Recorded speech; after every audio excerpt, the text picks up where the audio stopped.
Now, I'm not an ethicist, so I can only give a general answer to that question as a scholar who thinks about ethics in the context of teaching or research, scholarship. But yes, I, as a general thinker on the topic of ethics, I do think that there is a need to not change or completely reinvent ethics. Some principles are timeless and placeless. But there may be some that we need to be very specific in terms of technology. For example, if you think about human agency, if you go to a person and talk to them, and you ask them, what do you believe? They'll tell you what they believe. But AI has no belief. It can believe whatever, it can tell you whatever you believe, right? If you push back, it'll tell you, yeah. And therefore, there is no anchor point. There's no point of reference. There's no framework for AI. It's very, very, very, very unreliable, very, very, very fluid, very, very willing to please and exaggerate or flatter you. And this ethically unreliable partner is becoming a partner of thinking and writing and reading and research. And that means you may need to rethink what happens when you're talking to an unreliable person, which is unreliable agent.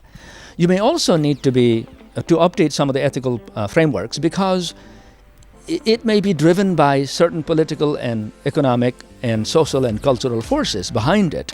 And how do you deal with those invisible forces that are not taking responsibility with the agent that is talking to you? So if the AI is designed by some bad actor and the AI is harming people by convincing them to do bad things, then where is the point of responsibility?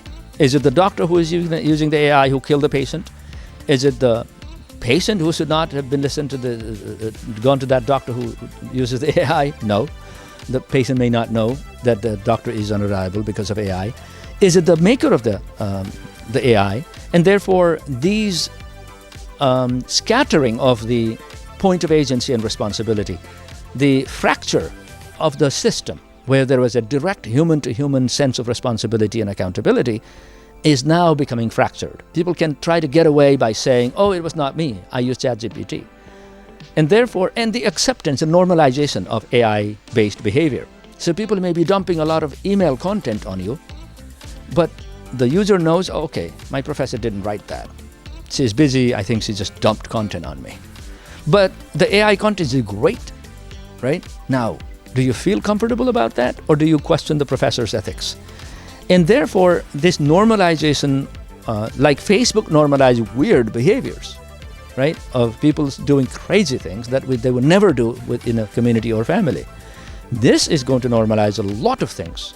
And now it is not only normalizing information weirdness, it is normalizing persuasive weirdness, agency weirdness, responsibility weirdness, knowledge and opinion weirdness, and harmful persuasion and harmful knowledge and harmful content weirdness. So it's going to be very, very weird, and we may need to adapt how we hold people accountable, how we think about transparency, how we think about accountability. We may need to update them a little bit. And this is exactly why it goes back to the previous question, why universities, leaders, researchers, professors, students, all of us will need to come together and continue to have the conversation. So it's not enough to have rules.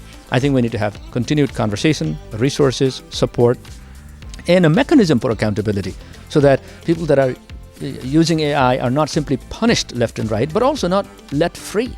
Because students cannot be just punished, failed, but they can also not be simply excused for being irresponsible. So it has to evolve slowly through resources, support, collaboration, research, and leadership.